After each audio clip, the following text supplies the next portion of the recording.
क्या सूक्ष्म जगत के दृश्य ही आत्मज्ञान है और आत्मज्ञान उससे कई पार है? क्या नहीं, सूक्ष्म जब तक दृश्य है तब तक आत्मज्ञान नहीं है। अच्छा, दृश्य जब तक है उसका मतलब वो अहंकार में है, हम तीनों गुणों के प्रभाव में है, तो आत्मज्ञान उससे परे है। उससे परे है। क्या दिव्य प्रकाश या लोक दर्शन देखना आत्मा की सिद्धि है?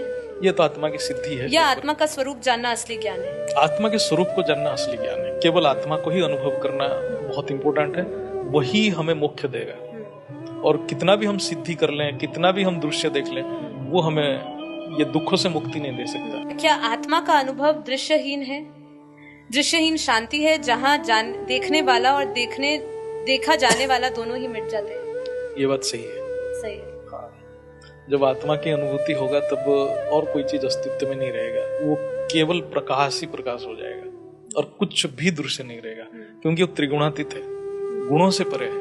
सारे दृश्य तभी आरंभ होता है जब गुणों का प्रकट हो जाते हैं। गीता में भगवान श्री कृष्ण स्थित प्रज्ञ अवस्था की व्याख्या करते हैं। क्या यह सूक्ष्म दृश्य देखने से आती है या आत्मा की स्थिरता है?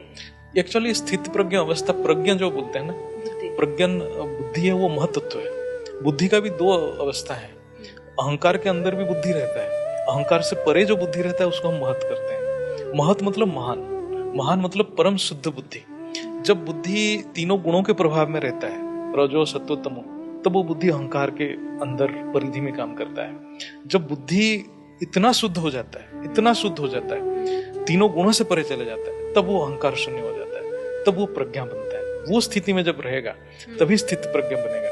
क्योंकि हम जब अहंकार के बस में रहते हैं, अहंकार मतलब हम बोलेंगे तीनों गुणों के प्रभाव में रहते हैं, जब भी हम तीनों गुणों के प्रभाव में रहते हैं हमारे बुद्धि स्थिर नहीं रहता है, क्योंकि दृश्य परिवर्तन होता है, बुद्धि परिवर्तन हो जाता है। बुद्धि अनेक चीजों में घूमता रहता है, तो वो निश्चय बुद्धि नहीं है। जब हम महतत्व में जाते हैं, जब महान बन जाता है, जब एक ही तत्व, वो महतत्व को आप समझिए परम प्रकाश ही है। तो महतत्व मतलब एक तत्व, यहाँ अनेक तत्व, अनेक तत्व में बुद्धि अनेक बन जाता है। जब एक तत्व में जाएगा तब बुद्धि परम निश्चय बनेगा, वो स्थित प्रज्ञा हो जाएगा। नहीं तो बुद्धि भटकेगा, आज इस दृश्य में, कल उस दृश्य में।